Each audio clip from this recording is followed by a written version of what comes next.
Hey, welcome to Commando on Demand, where we talk to the industry movers and shakers and keep you up to date on everything digital. I'm Kim Commando. Today we're going to talk about how people are actually making money, real money, selling web domain names. That's right, sometimes lots of money. We're going to get to all that, but first, a quick thank you to one of our partners who help make these Commando on Demand podcasts possible.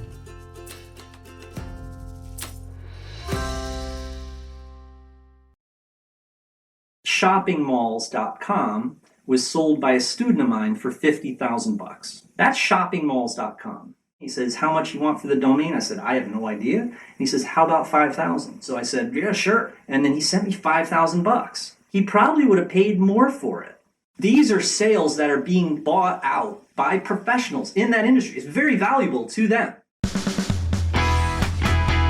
Yeah, that's right. If you actually had purchased Cars.com 10 years ago, you would have made a ton of money. I've heard some of Jamie Lewis's stories, and I got to thinking, you know what? I wonder how many of our listeners have web domains, Twitter names, social media accounts, just sitting around collecting dust, and somebody would actually want to buy them. You could buy a domain for $10, get it on GoDaddy.com, and then you can flip it either on Flippa, on GoDaddy Premiums, or by doing outbound calls. And speaking of domain names, just recently, I purchased a domain name. That's right. I wanted to start a podcast network, and it seemed like all the good names were taken. We, of course, owned podcastk.com, but I didn't want to limit our podcast network to just stuff that I did. So I went out in search of the perfect domain name. And then I found it. It was there. Podnet.com. That's right, podnet.com. So think for a moment, how much would you be willing to pay for a domain name like podnet.com? $100, $1,000. How much do you think I actually spent to purchase podnet.com? Now, of course, you know they call me Frugal Kimmy. But when it comes to business, it comes to marketing, think about the cadence of the word podnet.com. It sounds good, doesn't it? Do you have that number in your head? All right, I'll tell you the answer in just a moment. Because buying and selling domain names, it's like flipping real estate. In fact, on the web, that's exactly what a domain is, real estate. If you don't own any titles, but you happen to be good with words, you can invent your own name that you think will sell. You can reserve it, and then you can turn it into a profit. Good website names and social media handles are in really high demand, especially the older ones. I'm going to tell you how you can get into this web domain real estate market racket in this podcast. And before we get to all of that, how much do you think I paid for podnet.com? How much do you think, Michael? Do you have the number in your head? Are you ready for it? I paid $4,999 for the domain name podnet.com. And now that you know that, I expect you to at least go visit it a few times. That's right, podnet.com. All right, so I've got this round table of experts going. These are some of the top domain buying and selling gurus in the entire business. Now, of course, I couldn't get them all to be at the round table at the same time, but thanks to great audio technology and some great audio editors, we put them all together just like it was a roundtable discussion because it's a lot easier to understand it all that way. So we have Chris Hughes. He's from A Nerd's World, one of Toronto's top web developers, and his story's really cool. He's a shoe fan, well, like me, and his love of shoes actually turned out to be a very profitable thing. I've always had an addiction for sneakers. I'm almost 40 years old, so I know it's pathetic that I have an addiction for sneakers, but let's be honest, I do. So I was sitting down trying to come up with ideas and names and domains that I wanted to register pertaining to sneakers. And, pen and a paper, literally like this, I'm just writing things down. And I came up with a few names, and one of the names I came up with was shoegasm.com, and it was available. Exciting. I just bought it to sit on it. I had no intention of using it at that time. But the funny part of the story is within like 6 months, I get contacted by a lawyer in New York City saying my client would like to purchase this domain name from you. I hadn't even put a sale sign for sale. I had no attempt at selling this to the general public. So I said, sure, why not? I think the first number I came up with was like $5,000. Why not? All right, so how much did you actually get? And be honest. I don't recall what the final price was, but I know I made at least $1,000 profit. And the neat thing was this, like 2 years ago, I'm walking through New York City and I look up to the left and there's this huge store and the name of the store is Shoegasm. Pretty exciting to see my idea on pen and paper, purchase a domain, then sell it to a store that now has a big location and big storefront in New York City. That's my story. Wow, I've got to check that out the next time I'm in New York. And here's Jamie Lewis from Domainer Elite. He had a couple of great ones too. Shoppingmalls.com was sold by a student of mine for 50,000 bucks. That's shoppingmalls.com. I sold gettingpregnant.org for 5,000. Now right there, do you see the difference? Shopping Malls was 10 times as much money as gettingpregnant.org. Now they were both bought in a certain way and by professionals in those industries. From what I heard, Shopping Malls was bought by someone who owned a shopping mall complex. Gettingpregnant.org was bought by an in vitro company. And so that in vitro company came to Google and they did a search for getting pregnant to see who their competition was. And they saw this blog sitting there with just one article and it wasn't doing anything. And they said, we really like that domain because we're going to develop on that domain. It's doing well in the search engines. And he emailed me, he says, how much you want for the domain? I said, I have no idea. And he says, how about 5,000? So I said, yeah, sure. And then he sent me 5,000 bucks. He probably would have paid more for it. He probably would have. And imagine how much it would sell for now. I think for the most part, all the best names are truly taken. I'm hoping that you own a good name, but let's just say that I don't. Chris, how can I come up with some names today that would actually turn a profit? You can sit down, do it the old-fashioned way like I did it, a dictionary, just writing down ideas, pen and a paper on the side, and circle stuff. And people have to understand that the big terms are going to be taken. Balloons.com, flowers.com. You throw in another key word in between, in front of, behind. The part of the excitement here is actually just searching. There's billions of words in the dictionary in multiple languages. I'm certain you could sit down in one evening and come up with 10 really neat ideas for domains that are available at $9.99. And now's the time to get you motivated to buy. And then there's the question, where's a good place to buy it? I mean, I want to make sure I don't get ripped off. I recommend just buying your domain on GoDaddy.com. I've used GoDaddy for a long time, 24-hour service. The price is right. GoDaddy.com. Simply go on their website and just start typing in ideas. Yeah, I've used GoDaddy.com. It's pretty simple, to the point, easy to use. Everything's laid out for you. As a matter of fact, I just purchased another domain, podkids.com. So, how much do you think I spent for podkids.com? And I have to tell you, it's not like my money's growing on trees out here in Phoenix, Arizona. Now, PodKids is going to be a podcast network for kids. So, let's ask Mike James, who's here in the booth with me right now. Mike, how long have you known me? 17 years, going on 17 years. Would you say that I'm frugal? You're the super frugal, yes. Okay, so you know that I spent about $5,000 for podnet.com. Yep. So I want to start a podcast network for kids. Mm-hmm. You know, great stories, family friendly. They don't have to worry about hearing something that they shouldn't hear. Right. So how much do you think I spent for podkids.com?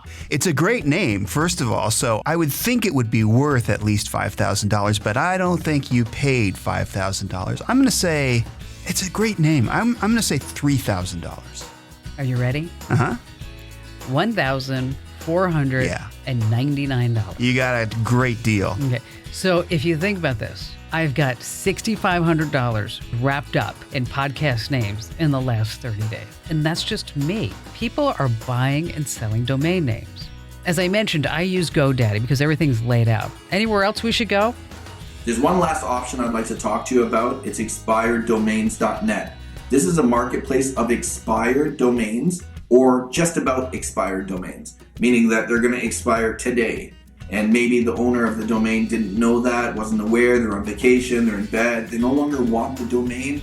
There could be multiple reasons as to why they did not renew the domain, but that means that day you can pick up some really good catches at a low price. Cost starts literally at $1, but if you look to the right, you'll see there's appraisal value, and if people are bidding on a domain, you'll see how many bids there are and what the current value, or what the current bid is at. Coming up, what is a domain name worth? We're going to get to all that, but first, a quick thank you to one of our partners who help make these Komando On Demand podcasts possible. A quick mention and a quick thank you, because I've got to tell you about my toothbrush from Quip. All right, I know you've had parents and teachers and dentists telling you how to brush your teeth your whole life, and it seems like everybody has a different technique.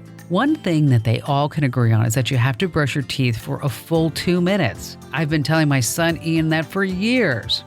But not anymore. I have a Quip, and so does Ian. Quip is electric. It's small, it's light, it's sleek. There's a built-in 2-minute timer that pulses every 30 seconds to remind you, are you ready for it? Yes, switch sides. You don't have to guess anymore. With Quip, new brush heads are automatically delivered. Just like the dentists recommend, every 3 months for just $5, so you can just forget about it. Try Quip and see why it's backed by more than 20,000 dental professionals. And me, and my son Ian. We both love our Quip. Quip starts at just $25. That's it. Visit getquip.com/tech right now, and you're going to get a deal. You get your first refill pack for free with any Quip electric toothbrush. That's your first refill pack free. Yes, absolutely free. Head over to getquip.com/tech. That's getquip.com/tech. Okay, Chris, here's the question on everybody's mind. What is a domain name worth? I mean, how do you really go about looking that up? I have to tell you, as I mentioned with our domains that I've already purchased, I normally think about the marketing value, and I go with what my gut tells me.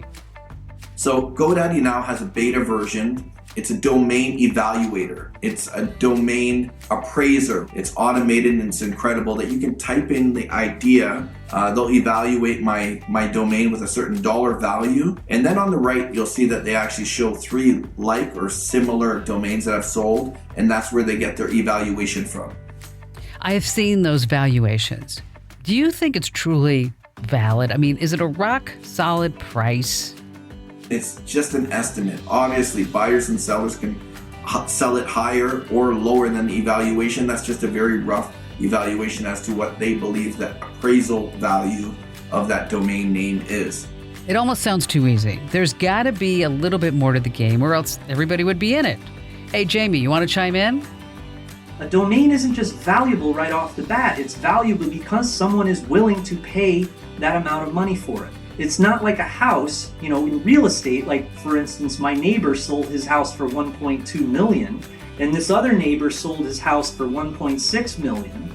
So I could sell my house for 1.4 million. But that's not how it is with domains. Domains don't really have that type of value. It could be all over the place. A domain could be worth $500,000 and it could be worth $500.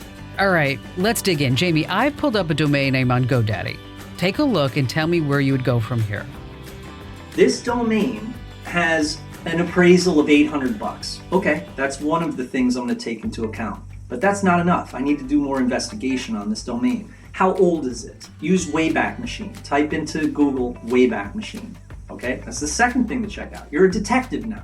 Did you get the cost per click for the actual keyword? You have to think in different dimensions. It's not only about Estabot says it's worth $1,000. I can get $1,000 for it. I'm going to put it on Flippa and it's going to magically sell. All right. Hey, wait a minute.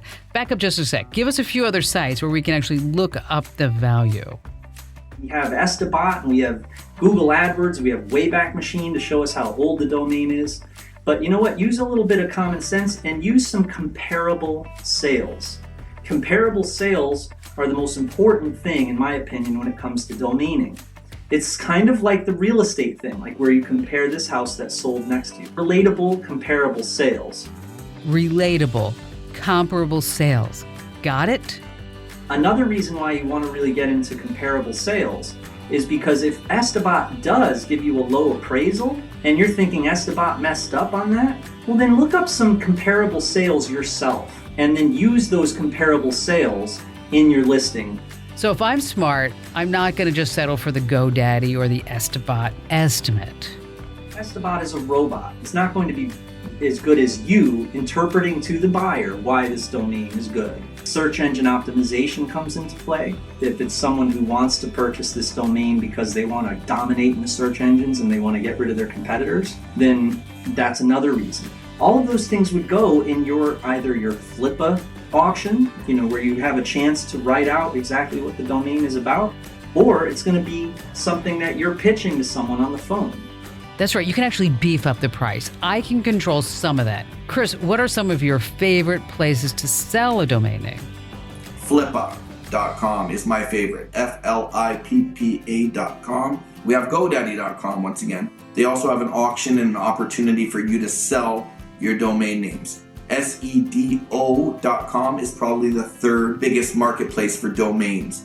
You got to be a little bit of an investigator, a little bit of a detective, and do your own research, and use your noggin and use those comparable sales. All that's great, guys, but you know what? I'm a bottom line type of gal. Show me the money.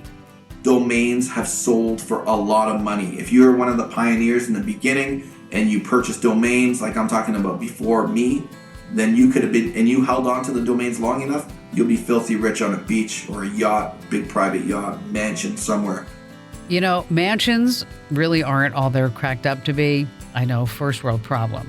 You have big houses, but it takes a lot of work. It costs thousands and thousands a month to maintain. And it seems like every other day something's broke. For me, I wouldn't give up my day job to get into the domain market, but I do buy and sell a lot of domains for our business. Don't look at it as a career in the beginning. Look at it as a hobby. Make a little extra money. Have some fun. It's better than the lottery or bingo or the slot machines. You're going to win more here.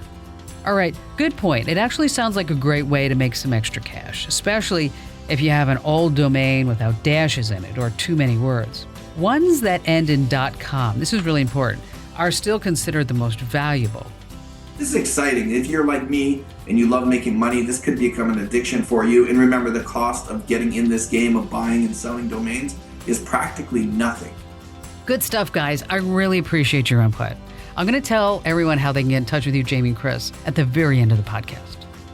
Okay, coming up, stay right where you are, because we're going to talk about buying and selling safety advice from our favorite ethical hacker from Bulgaria. That's right. And right now, let's take a moment and thank one of our partners who helped make these Komando On Demand podcasts possible.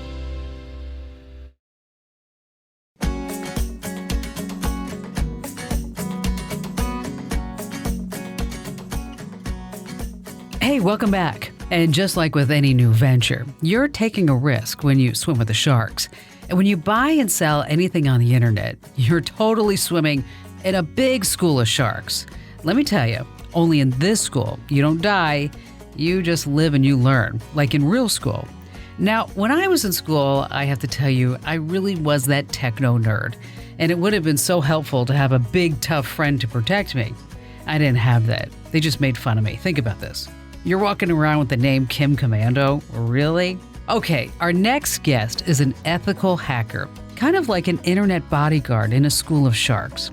He also happens to be a martial arts expert. So he's a pretty tough guy. Asen is from Bulgaria, and he works with some major corporations. We have him on the phone right now, and let me tell you, the connection isn't that great, but I wanted to include him in the podcast because what he has to say is really interesting. Asen, welcome to Komando On Demand. Hey Kim, it's a pleasure to be here. Thank you for the invitation. So Asen, you can make some big money in the domain flipping business, right?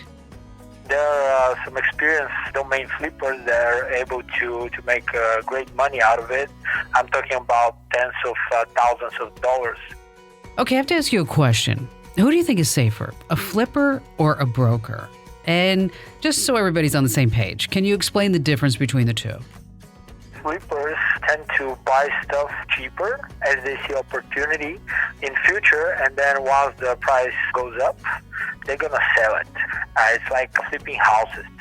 The broker, they're usually licensed. They're more like organization, something bigger, more reliable, and then you can definitely sell your already developed website through such brokers. They sell something that's already been improved and it's on the market for a long time, and they think they can sell it for a higher price. So definitely I would say brokers are more reliable. What happens when a hacker gets a hold of your domain, or maybe a Twitter handle or some social media account or something else? So usually hackers develop specially crafted scripts they're looking for domain names of interest. And once the domain name is released or someone forget to pay and renew the plan on the domain name, they buy it. And then once that happens, that domain name, it's already precious for someone. Developed websites, they're looking into bigger companies, more developed in a marketing way, and someone that will definitely spend a lot of money to pay for their domain name to get it back. So this is what hackers target most often, and they're successful. They're pretty successful in stealing or buying the domain names as soon as they drop off the previous owner. And once that happens, it's a long way. Usually you have to negotiate with the hackers, maybe try to pay them. They usually ask for a lot of money in this case. So what you're saying is the absolute truth. I've talked about this on my show many times. You want to make sure that you renew your domain name before somebody gets a hold of it and holds it hostage. That's why whatever email address and phone number that you use to register the domain, you better make sure that this is one that you have for the long haul. Yeah, absolutely. We have a lot of clients that come to us and they say, hey, we didn't know exactly who's going to take care of renewing our domain name plan, and then we forgot to pay it. Someone else bought it and did something terrible, like pointed to a malicious website that did something else, and then all their clients are suffering from it. This is a huge loss for the company, and we help them usually negotiate, since the only legal way here is to negotiate with the new owner and try to buy it back. But if it was stolen, it's another story. Tell us some examples of someone who you had to help to, say, recover their site. Sure. I cannot be too specific about it, but I would say one of the best stories that I have is a site that's usually visited by a lot of children on a daily basis. I'm talking about tens of thousands of children every day. And then someone forgot to renew the domain name that they were using. So another guy saw that and he bought the domain name right away. And then he pointed that domain name to an adult website. I'm talking about a porn site, which was crucial for like the bankruptcy of the business. And we helped them a lot in this case, but they had to go through a long process in order to recuperate back their business up to speed. All right, let me get this straight. So someone actually purchased an expired domain that was originally meant for children, right? And then redirected that to a porno site? Gosh, people, unbelievable. Yes, absolutely. The domain name just pointed to another web server. This is how it usually works. You're buying a SIM card, and when you put it in your phone, you tell that phone to work with that specific phone number. Same thing goes here with that domain name. Once you put a specific IP address to point, when you access that domain name, it will point you to that server. And in this case, the server was actually hosting a porn website. Obviously, that can put a damper on your company's reputation. Absolutely, yeah. I've seen it happening, and that's why I would recommend to all the website owners to have a specific person or maybe automated notice that will help them renew the domain name on time, their plan on time. And most of the hosting providers, they provide such notices, early notices. They will send you email, maybe SMS or something like that to basically remind you, even a phone call from time to time, depending on the hosting provider. Yeah, let me tell you, we're on top of that stuff here at Westar and Komando.com. I mean, we have to be. Now, I know you mainly work with large organizations and conglomerates, but what if someone wants to get in touch with you? Can they do it? Absolutely, yeah, Kim. Our headquarters is in Dallas, Texas, but we have employees working remotely throughout the entire U.S. Our website is enforcecyber.com, and my profile could be found also on Upwork. We do a lot of consulting work, and we also provide MSSP, which is Managed Secure Service Platform, to our clients and help them manage their security, information security in the best possible way. Asen, I really appreciate you taking the time to call in and speak with me today. And I'm really glad that you're on our side. I'm telling you, we need more people like you. Thank you. It was a pleasure. Thank you for the invitation. Up next, we're going to go through some more key points, and we're going to talk about the possibilities and the pitfalls, the plans, and some of the more intricate details of buying and selling domain names.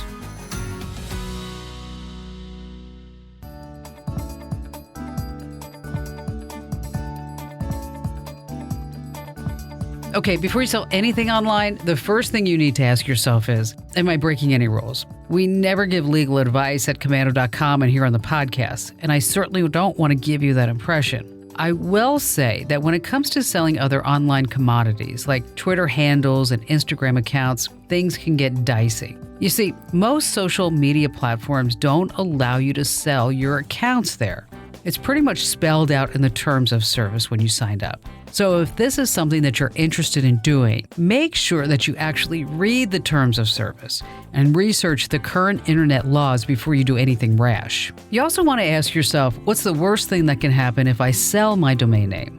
Well, if you have an established clientele, you definitely don't want to ruin your reputation by letting that domain fall into the wrong hands. But if you have a cool old domain name that you never use, heck, it might be worth going to Estabat, Flippa, or GoDaddy and checking out the value. Who knows? You might be sitting on a gold mine. But like Jamie Lewis said, don't ever settle on just the robot-generated numbers. You don't know if they're really on the up and up. Speaking of, thanks again, Jamie, for being part of the podcast. You can find Jamie over at domainerelite.com or on YouTube, by the way. His tutorials are loaded with information. Chris Hughes also had some great ideas for creating new names, but his expertise goes way beyond that. He also owns A Nerd's World, which is one of Toronto's top web development agencies. They have 3 storefronts, and get this, they all wear bow ties and horn-rimmed glasses. Yep, that's hip and helpful. You can pick his brain over at nerdsworld.com or check him out on YouTube.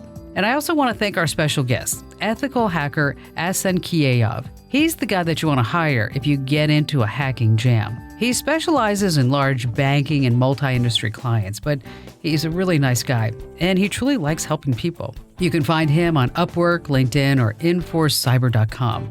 That's IN with an I. Finally, I want to thank one of our slam dunk writers, Vicky Morgan, and our magic audio producer, Monica Glowemski. Go ahead. You can try to spell that one.